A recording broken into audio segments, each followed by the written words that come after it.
Assalamualaikum warahmatullahi wabarakatuh.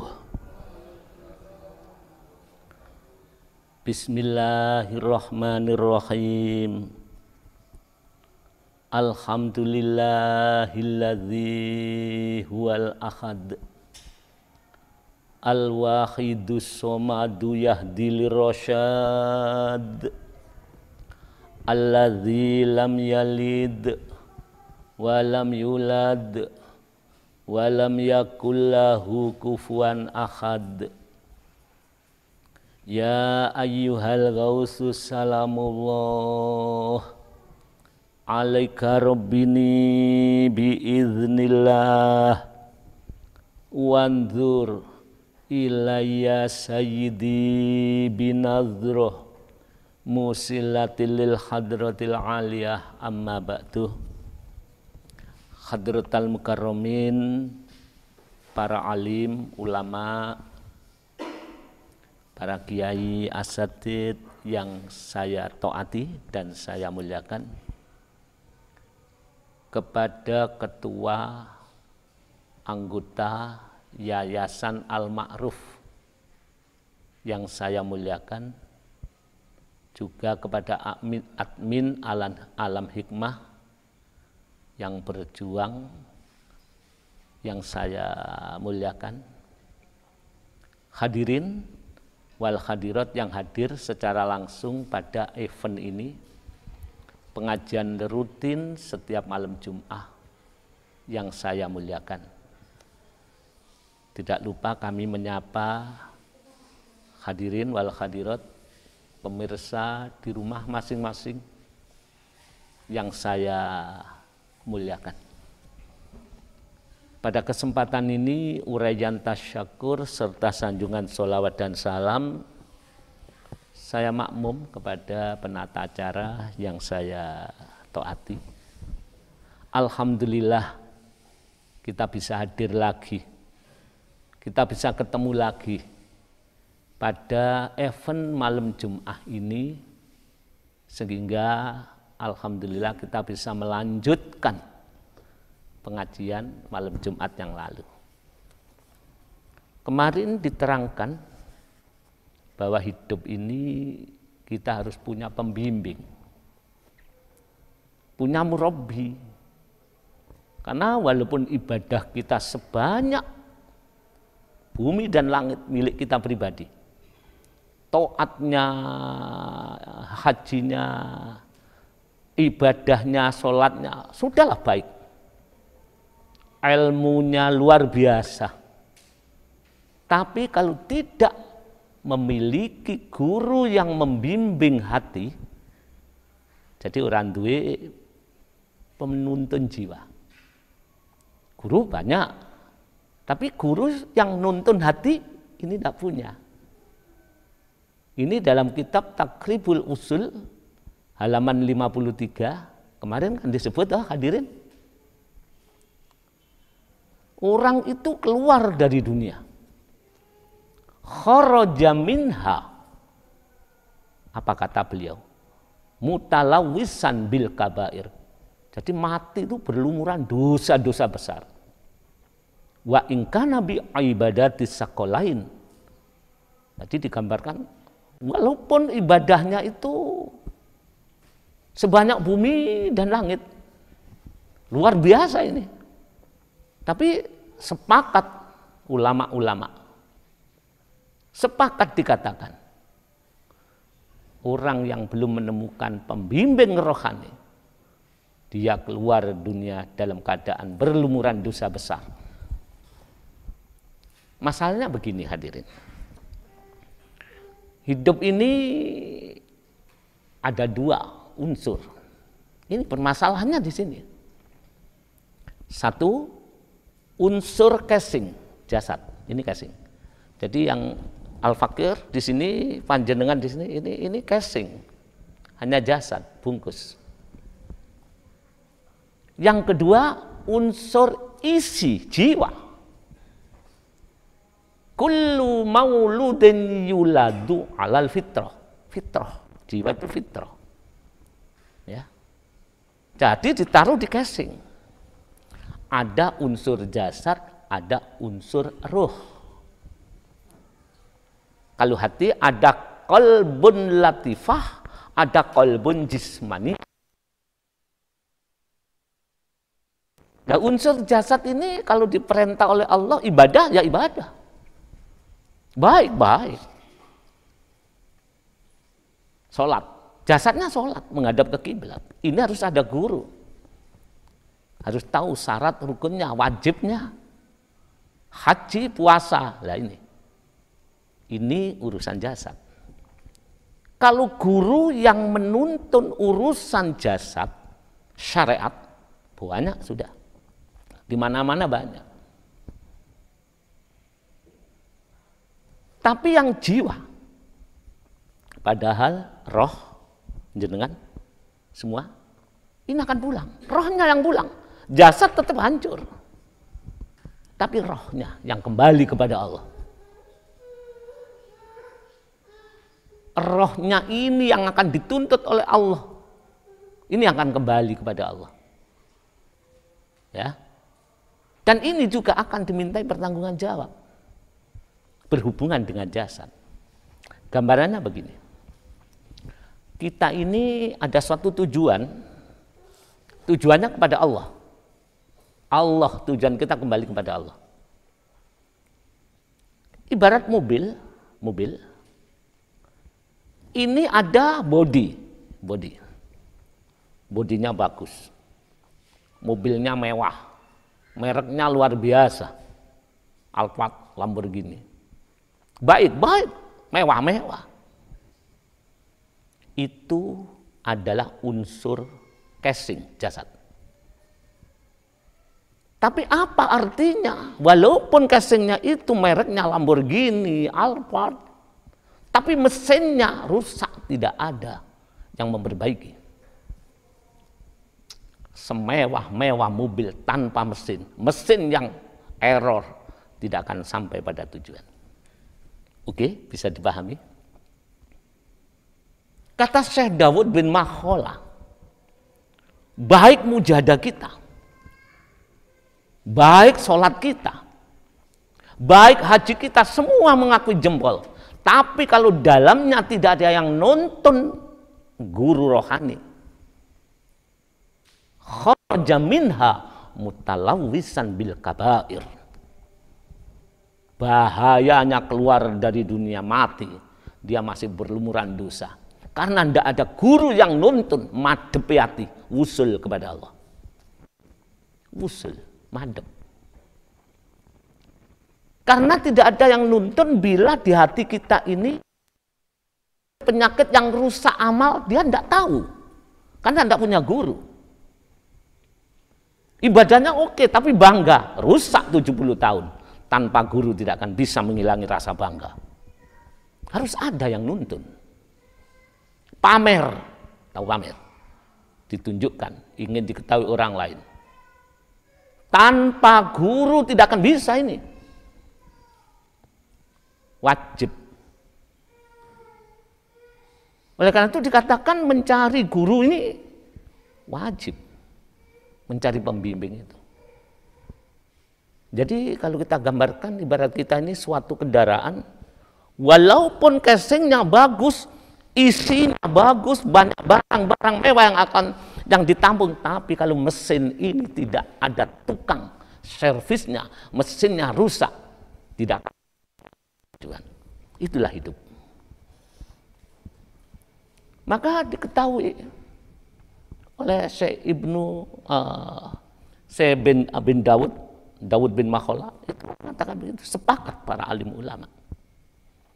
Kemarin kan fas'u ahla dzikri in kuntum la ta'lamun.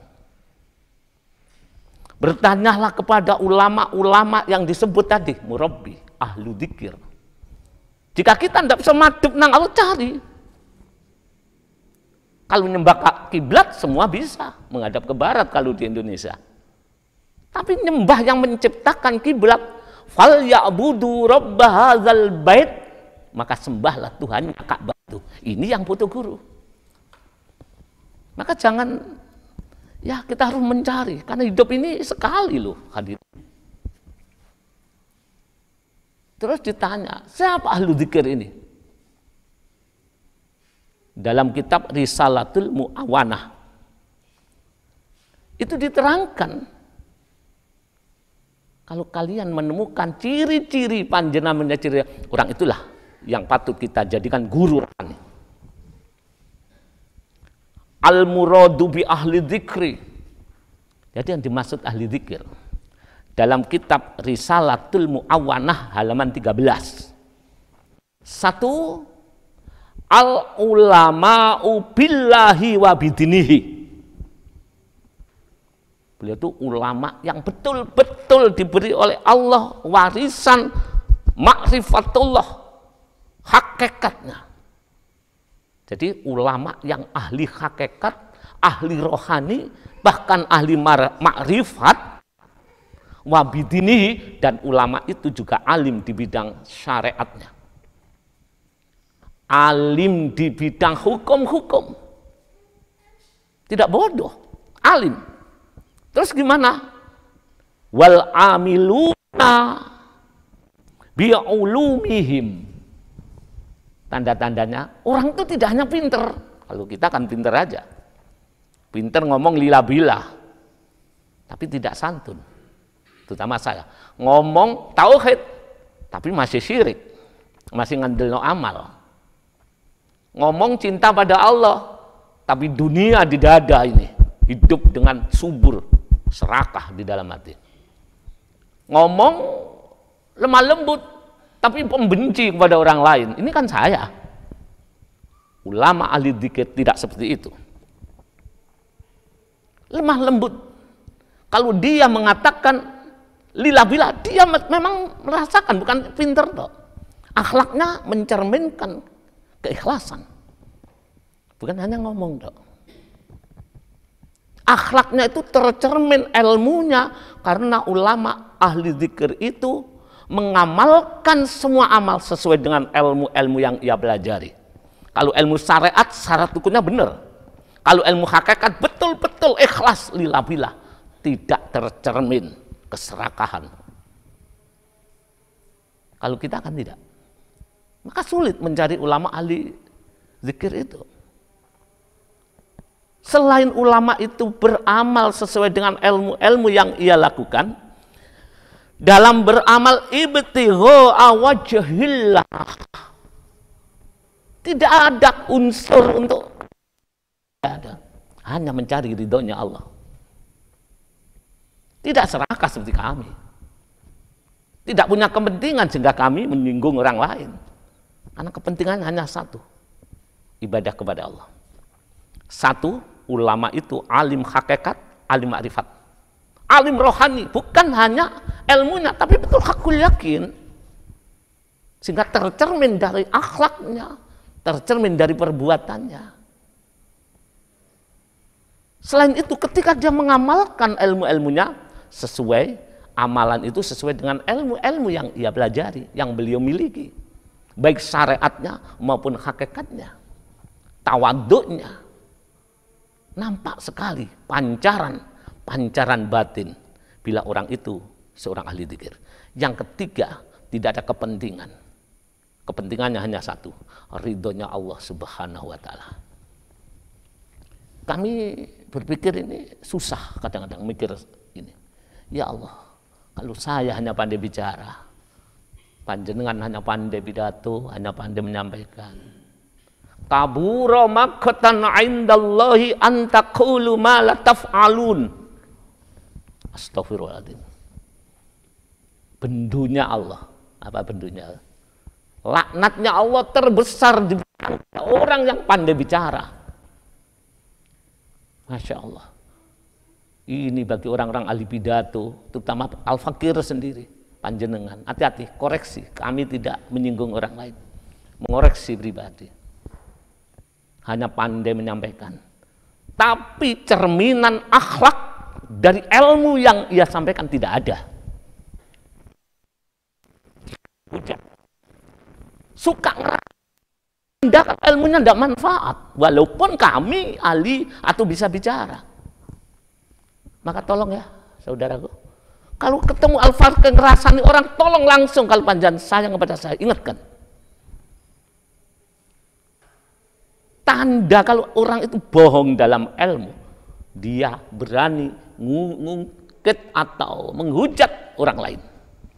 Padahal orang yang mencari ridhonya Allah, dia penyabar dan penyantun.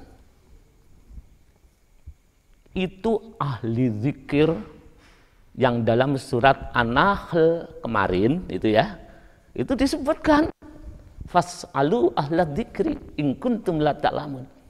Kita ini tidak tahu, kalau hukum tahu, syarat rukun wajibnya sholat tahu, tapi madhepnya sholat kepada Allah ini tidak tahu. Buktinya usia saya, usia sudah demikian sampai sekarang gak caranya madhep. Allahu Akbar ya lupa. Bahkan rasa benar pada mencari, karena madhep kepada Allah, lahir madhep sesuai dengan tuntunan menghadap kiblat, batin madhep kepada Allah. Falyabudu rabb hadzal bait. Maka sembahlah Tuhan ketika kita menghadap kiblat, Tuhannya Ka'bah. Kita kan tidak tahu, wajib mencari guru. Kalau tidak sampai mati, kita tidak pernah madhep kepada Allah. Ternyata kita penipu. Seakan-akan khusyuk, seakan-akan betul-betul tunduk, tapi tidak pernah madhep kepada Allah. Nomor 2, tanpa guru rohani akan penyakit hati ini. Tidak bisa ngilangi hasad, itu sulit. Orang hasad itu waduh ditirakati, diriadoi kalau tidak ada guru yang bimbing. Tidak bisa, kelihatan saja mangkel. Asmanya disebut saja sudah marah, hatinya tidak enak. Karena hasad itu dosa turun-temurun dari iblis. Jadi kalau bapak, adik-adik hadirin pendengar, kok ada rasa hasad? Itu turunan dari iblis. Iblis memberikan rasa hasad kepada umat manusia. Tapi kalau panjang timbul perasaan Rabbana dzolamna, ya Allah saya salah, saya rendah, orang lain tidak penuh dosa, tapi saya yang penuh dosa. Itu turunan itu warisan dari Nabi Adam. Kira-kira diri kita banyak mewarisi Nabi Adam apa mewarisi iblis? Kalau masih pembenci berarti mewarisi iblis. Kalau suka ngerasani ya, menghasut, hati yang jelek itu warisan iblis. Tapi kalau Rabbana ya Allah Tuhan kami yang dolim, kami yang salah, tidak pernah menyalahkan orang lain, itu warisannya Nabi Adam. Ya sebelum kita pulang, sebelum kita mati, ya sebelum kita pulang, koreksi dulu. Piro wong sing menyesal, banyak orang menyesal karena tidak ngoreksi. Ya, jadi mencari guru yang nonton murabbi ini wajib, karena bila tidak dilakukan, madhep tidak akan mampu, karena tidak akan mampu, tidak akan bisa kalau tidak ada murabbi yang menuntun, yang membimbing kita. Oke, hadirin yang saya muliakan, penyakit yang bila tidak kita ini menemukan, Al-Fakir sendiri ya mungkin penyakit, saya sendiri, orang itu akan kena jangkit penyakit hubbud dunya, sangat gandrung mencintai dunia. Lah ini kalau sudah hubbud dunya itu merasuk kepada orang-orang besar, pada pejabat, pada kami panjenengan. Ini sumber segala kemaksiatan, sumber segala kedoliman karena urusan dunia. Orang bunuh-membunuh bukan urusan akhirat, urusan dunia. Orang benci-membenci karena urusan jabatan, urusan dunia. Tanpa yang membimbing jiwa, jiwa ini akan kena penyakit. Di antaranya penyakit yang menular, sangat menular, hubbud dunya. Orang hubbud dunya itu bukan miskin, tidak. Kondisi batin itu tetap Allah yang nomor satu, walaupun dia punya mobil, punya pesawat. Duh, apa gitu? Iya. Nabi Sulaiman kaya raya. Kerajaannya menguasai jin, perhiasannya banyak. Apakah itu hubud dunia? Tidak. Karena Nabi Sulaiman mengatakan dunia yang kumiliki hadza min fadli rabbi. Dia menyadari ini titipan dari Tuhanku. Ketika aku mati tidak akan saya bawa. Maka ketika saya memiliki semua ini akan kujadikan tumpaan kendaraan menuju Allah. Dunia untuk kendaraan menuju Allah. Tapi kita akan tidak. Serakah. Sehingga dunia menjadi beban di pundak kita. Kita tega. Dengan siapapun tega. Dengan orang kecil tega. Yang penting aku kaya. Yang penting aku mulia. Ini tanda-tanda hubud dunya. Cepat cari guru sebelum kita mati. Dalam salah satu kisah. Kisah ini zaman Syekh Ibnu Arabi. Syekh Ibnu Arabi itu ulama ahli tasawuf, ya, ahli makrifat, yang disebut ahli fikir itu. Suatu saat Ibnu Arabi itu bersama murid-muridnya hadirin. Ketika murid-muridnya sudah datang, Syekh Ibnu Arabi mengatakan gini, ya ayuhan nas, wahai manusia, wahai santriku, hati-hati kamu, hati-hati. Inna ilahakum tahta qadami hada. Wajib bahasanya ini. Gimana maksudnya? Saat itu ketika Syekh Ibnu Arabi mengatakan ya ayuhan nas, inna ilahakum tahta qadami hada. Waduh, kontrasan luar biasa. Banyak orang yang tersinggung itu. Sampai ulama-ulama yang ada di pemerintahan tersinggung sehingga diambil di penjara itu Syekh Ibnu Arabi. Sekarang ada yang berani gitu. Lanjutan Ustaz, saya hanya menirukan, akan menjabarkan gitu lah. Wahai manusia, kalau kamu tidak memiliki guru rohani, kalau kamu tidak tahu cara menyembah Allah, sholatnya sesolat, ibadahnya seibadah, tapi madepe ora madep, salah alamat karena tidak ada guru yang nuntun. Kalau sudah demikian, inna ilahakum, sesungguhnya yang kamu sembah itu adalah tahta qadami hada. Iki lho, ndek sore sikil iki lho. Banyak orang tersinggung loh itu zaman itu. Jadi ada ulama besar mengatakan di hadapan publik, wahai manusia, yang kau sembah itu ada di telapak kakiku. Diambil itu oleh pemerintah, dimasukkan penjara, tapi tidak tahu rahasianya. Akhirnya didatangi oleh ulama-ulama yang ingin mengetahui rahasianya. Syekh, saya yakin panjenengan boten ngawur. Bapak mengatakan itu pasti punya dasar. Apa maksudnya saya?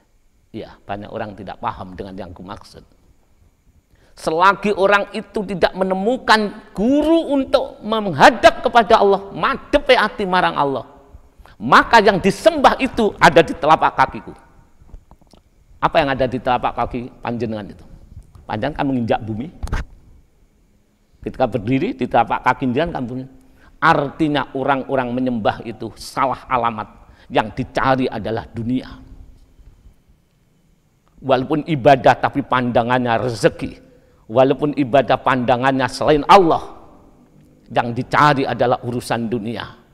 Sehingga dia berani duduk wiritan berjam-jam karena pangkat. Duduk wiritan berjam-jam supaya rezekinya banyak. Urusan dunia dinomorsatukan karena dia tidak kenal dengan Allah yang menciptakan dunia itu. Ulama-ulama itu akhirnya ya kagum, ya Allah, ternyata guru engkau benar. Jadi kalau kita tidak kenal cara menyembah Allah, yang dicari itu selain Allah, pokok selain Allah. Pokoknya yang dicari bukan la ilaha illallah. Illallahnya itu ucapan, tapi dadanya tidak ada illallah. pahala, surga. Illallahnya tidak ada. Mestinya kalau illallah surga diberikan, pahala diberikan. Inilah fungsi guru murabbi yang disebut man dakhalad dunya walam yusodif rojulan kamilan yurabbi kharaja minha mutalawisan bil kabair wa in kana bi ibadatis sakolain. Dia berlumuran dosa besar karena cara menyembah Allah salah alamat. Nyembah sih nyembah tapi salah alamat karena tidak kenal kepada yang disembah. Oke. Kenal kepada yang disembah wajib. Al-jahlu billah haramun. Itu di Ihya Ulumuddin. Bodoh gak kenal sing disembah. Salatnya sesolah. Zikirnya zikir, tapi tidak tahu kemana hati. Haramun. Imam Ghazali menyebut kemana saja itu haram. Artinya tidak kepada Allah. Wal ma'rifatul billah wajibatun. Dan orang madhep kepada Allah, tahu tujuan hidupnya, tahu tujuan ibadahnya, hanya satu, la ilaha illallah, praktek bukan ucapan. Wajibatun, wajib. Suatu saat, ya sedikit lagi ya. Ini filosofi Jawa. Mungkin panjang nanti akan mengetahui. Ada orang yang kenal Allah dan ada orang yang tidak kenal Allah. Ini wali-wali Songo bahkan ulama-ulama besar tanah Jawa mengatakan kalau kalian ingin mulia, ditanya, iya saya ingin mulia. Kalian ingin bahagia? Iya saya ingin bahagia. Maka carilah untuk mencapai kebahagiaan itu, kemuliaan itu ada di dalam dirimu. Keluar masuknya napasmu, itulah yang disebut gung susuan angin. Susuan itu tempat lu melebum tuni napas. Cari dari mana itu. Makanya banyak orang yang datang. Gimana caranya? Kamu harus mengalahkan raksasa yang ada di dadamu. Jadi di dalam diri kita ini ada raksasa. Raksasa itu gambaran nafsu keaku-akuan. Aku kaya, aku alim, aku anaknya kiai, aku orang baik, diakui kabeh. Kalahkan itu dulu. Bapak Ibu, masih ada aku di dada? Cari guru. Kalau sampai mati ada aku, podo karo pamer amal di hadapan Allah. Aku sholat ya Allah. Sing buat sholat itu siapa? Yang membuat kita baik itu siapa kok? Aku. Bunuh keaku-akuanmu. Buang keaku-akuanmu. Digambarkan raksasa. Dan tidak ada orang yang selamat. Artinya banyak yang kalah. Kalau kita mau sholat, tapi belum tentu mampu ngilangi rasa aku. Aku wis haji. Aku iki wong apik, aku iki iso bagus, aku iki iso sabar. Ini musuh utama. Itu musuh berupa raksasa. Akhirnya gambaran itu ilustrasi ada 4 orang. Yang satu kenal Allah, yang 3 tidak kenal. Mungkin saya termasuk yang 3 itu. Moga-moga Bapak Ibu pendengar nggak seperti itu ya. Ketika datang, mau kemana? Saya ingin mengenal dari mana keluar masuk napas saya. Saya ingin mengenal sangkan paraning dumadi, dari mana saya berasal. Percuma kamu kalah, kamu tidak akan bisa mengalahkan musuh itu. Tidak, saya mau perang. Kamu mau mencari sejatinya dirimu, dari mana engkau berada, ingin mengetahui dari mana keluar masuknya napasmu, gung susuan angin. Kamu mengandalkan apa? Ya mungkin ini kami, jenengan. Saya mengandalkan mujahadah, mengandalkan tirakat, ya, mengandalkan sholat, mengandalkan amal. Jenengan mujahadah, oke, sholat. Bagus. Jamaah? Oke, bagus. Salat malam? Oke, baik. Lah itu perang dengan raksasa aku tadi. Ketika perang, kalah yang mengandalkan amal tadi. Yang mengandalkan mujahadah kalah, baru perang kalah dengan Ananiah ini, dengan aku. Makanya saya pesen, walaupun kalian ahli mujahadah, ojo ngendelno mujahadah. Walaupun kita sudah tahu lillah billah, kalau hanya ilmu ojo ngendelno. Walaupun kita tadi yang disebut sholat jamaah terus ya itu, dan sholatnya malam ya, ojo ngendelno iku kalah dengan raksasa yang bernama Ananiah, gak ono sing menang. Ketika kalah yang satu maju. Kamu apa? Saya ingin mengenal jati diri saya, mengenal keluar masuknya napas ini dari mana. Kamu mengandalkan apa? Mulai kecil saya sudah mondok, saya sekarang jadi kiai. Terus apal kitab apa? Banyak kitab yang saya apalkan. Perang itu kalah yang memiliki ilmu. Mana nama ustadz-ustadz yang hadir ini? Ya saya pesan ya, ustadz ya, ojo ngendelo ilmu, kalah, percuma kalah. Karena ilmu itu siapa yang memberi? Masih kita aku, kalah dengan Ananiah, raksasa. Sing alim, sing profesor, yang memiliki jabatan karena ilmunya, yang dipanggil al-mukarram seperti saya, jangan ngandalkan ilmunya kalah dengan raksasa yang bernama Ananiah. Sing alim aja ngendel ya. Percuma kalah. Tinggal satu. Kamu. Saya mulai cilik tirakat. Saya keramat. Doa saya mandi.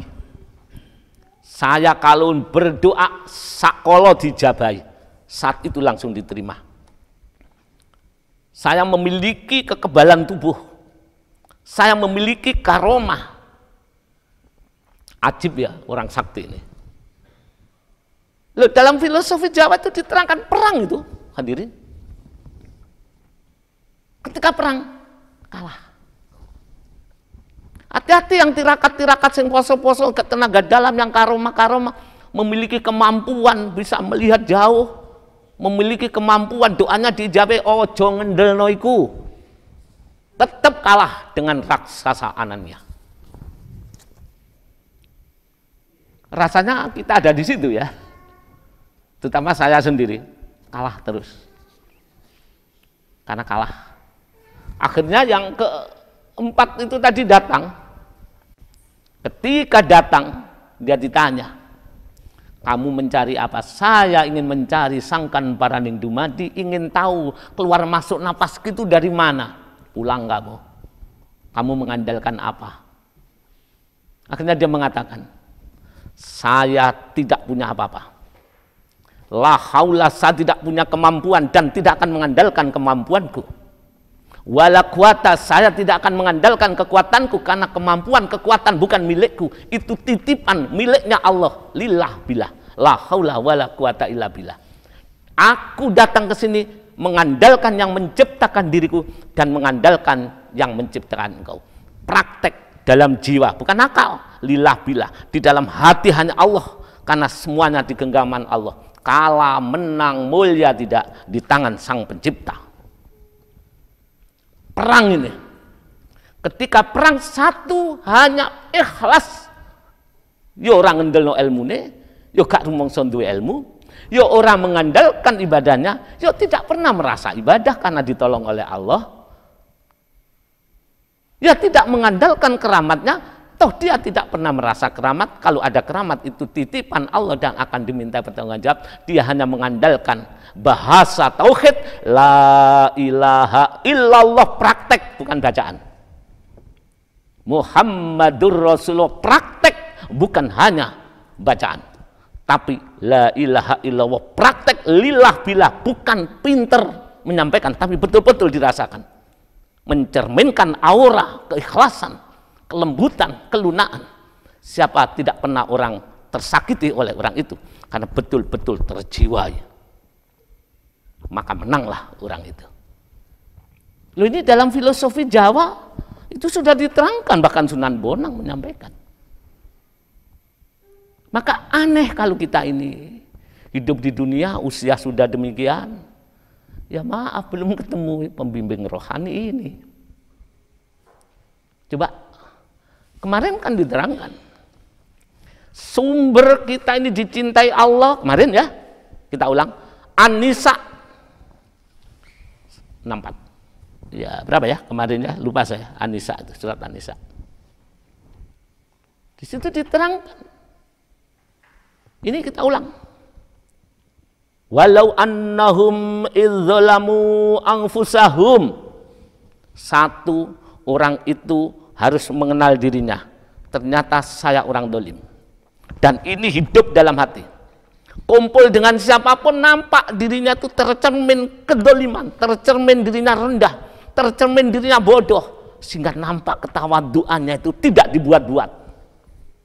Bahkan dengan orang sebawahnya dia masih tenggelam di bawahnya lagi. Merasa dolim. Bapak Ibu pernah melakukan dosa? Itu tidak hilang diingatan, tapi menancap hidup sehingga ketika sadar, tobat kembali Allah, sholat kepada Allah, dia merasa paling rendah. Ketika dia mujadah, Allahumma ya wahidu, yang nampak paling rendah. Ketika berselawat, as-salatu wassalamu alaika wa ala alika ya sayyidi ya rasul, merasa rendah. Allahumma sholli ala sayyidina Muhammad wa ala ali sayyidina Muhammad. Kedoliman itu hidup. Ketika sholat Allahu Akbar, nampak dolim, hidup berhadapan dengan Allah, merasa dolim, rendah serendah-rendah. Itulah menghadap. Menghadap bukan akal, konsentrasi, beda. Konsentrasi dengan khusyuk beda. Khusyuknya konsentrasi dengan khusyuknya batin beda. Ini butuh guru rohani. Yang gurunya tadi sesuai dengan kitab ya Risalatul Mu'awanah halaman 13 tadi. Satu, perasaan dosa mencerminkan akhlak dalam kehidupan sehari-hari. Bukan ngerti dosa, bukan ngerti dolim, bukan ngerti tadalul, tapi menjiwai akhlaknya. Sehingga mau menyalahkan orang lain, ya Allah saya sendiri lebih dosa daripada orang itu. Sehingga lesannya terjaga dari ghibah ngerasani. Dari merasa benar, merasa meluruskan, merasa orang lain ini harus sayang. Tidak, walaupun lahir tetap dipakai, meluruskan, mengajak berbuat baik, tapi jiwa tetap harus tenggelam. Pertama, merasa dolim, walau annahum idzalamu anfusahum, menyadari bahwa dirinya dolim, rendah.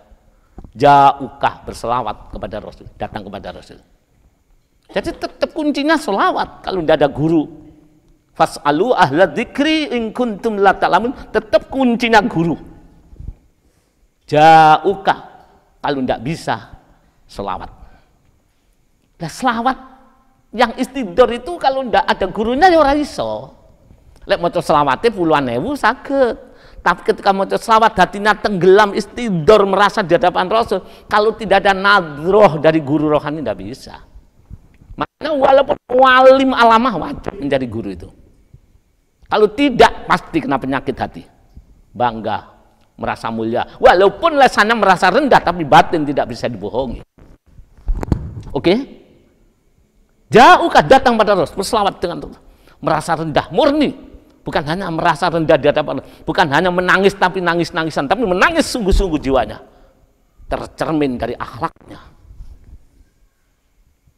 Fastaghfirullah, dengan merasa penuh dosa di hadapan Allah, bersolawat dengan merasa dosa saya banyak ya Allah.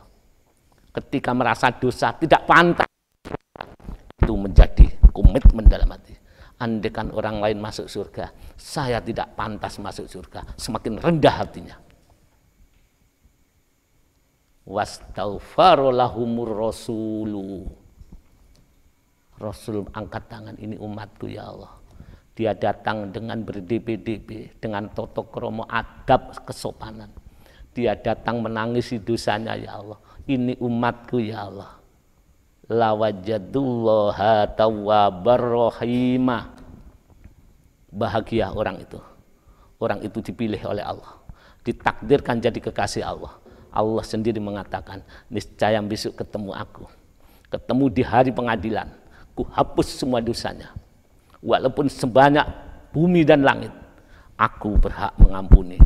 Aku maha pengasih, maha penyayang, maha pengampun. Ku ampuni dosanya, bahkan dia ku catat sebagai kasihku. Ku jadikan waliku. Kunci Maidah yang saya sebut tadi 164 apa 64 lupa saya itu ya, kuncinya di situ. Tapi bagaimana caranya? Cari guru. Kalau cari guru kan selawat sing akeh berapa kali? 100 kurang, 1000 kurang, sebanyak waktu buat baca selawat. Tapi kalau ingin cepat, maaf, ini bimbingan. Ya Sayyidi ya Rasulullah, setengah jam dengan ngelatih rendah merasa dosa itu lebih cepat, karena itu langsung berhubungan. Ya selain itu monggo yang di mana-mana, mari kita koreksi. Hidup banyak sekali, jangan menyesal nanti. Saya koyok api, saya sendiri merasa koyok andaikan saya mati husnul khotimah, sepertinya saya mati husnul khotimah. Saya sendiri merasa seakan-akan besok di hari yang akhir saya dimasukkan surga. Tapi kalau kita ukur, kita potret dari surat Al-Maidah dengan adanya guru-guru yang harus kita cari. Selama ini kita tidak punya guru. Sedangkan bersolawat hanya bacaannya saja, istidornya belum. Rubahlah saudaraku, kawan-kawanku di mana, pendengar di mana, latih walaupun sedikit, renungkan. Bahkan kalau bisa menangis, tangiskanlah. Karena tangisan di dunia ini sangat berharga. Kalau sudah tenggorokan, napas ini ada di tenggorokan.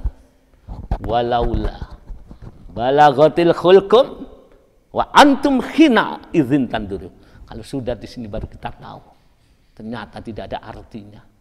Walaupun kita menangis sampai gorokan putus, Allah tidak akan menerima.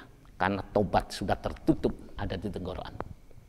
Ketika ada di alam mahsyar, semua orang menangis getun, dulu saya cari guru, dulu saya berobat, mestinya hatiku yang saya utamakan untuk baik. Wala uqsimu bin nafsil lawamah. Ya gimana ya, saya lupa.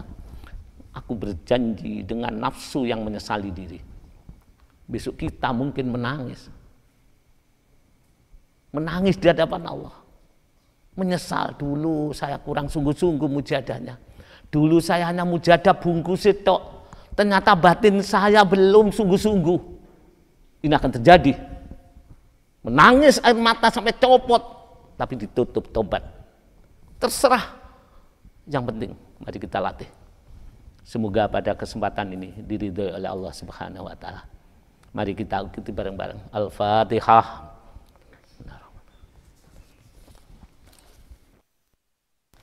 Allahumma ya wahidu ya ahad, ya wajidu ya jawad, sholli wa sallim wa barik ala sayyidina Muhammadin wa ala ali sayyidina Muhammad fi kulli lamhati wa nafasin bi adati ma'lumatillahi wa fuyudoti wa amdati. Sekali lagi, Allahumma ya wahidu ya ahad, ya wajidu ya jawad, sholli wa sallim wa barik ala sayyidina Muhammadin wa ala ali sayyidina Muhammad fi kulli lamhati wa nafasim bi adati ma'lumatillahi wa fuyudatihi wa amdati. Belajar istidor, merasa Rasulullah di hadapan kita. As-salatu wassalamu alaika wa ala alika ya sayyidi ya Rasulullah. Tenggelamkan ke hati. As-salatu wassalamu alaika wa ala alika ya sayyidi ya Rasulullah. As-salatu wassalamu alaika wa ala alika ya sayyidi ya Rasulullah. Saya kira cukup. Semoga diridhoi oleh Allah Subhanahu wa taala. Ketika kita meninggalkan dunia, Allah sudah memberikan fadl. Kita jadi orang yang ditakdirkan senang pada Rasul, senang selawat sambil merasa rendah. atau ditemukan guru rohani yang kami sebut. Semoga Allah meridhoi. Yang jelas kita tidak ada jaminan. Siapapun tidak ada jaminan. Yang dijamin oleh Allah, inna akramakum indallahi atqakum wa billahi taufiq wal hidayah wallahul muwaffiq ila aqwamit thoriq. Assalamualaikum warahmatullahi wabarakatuh.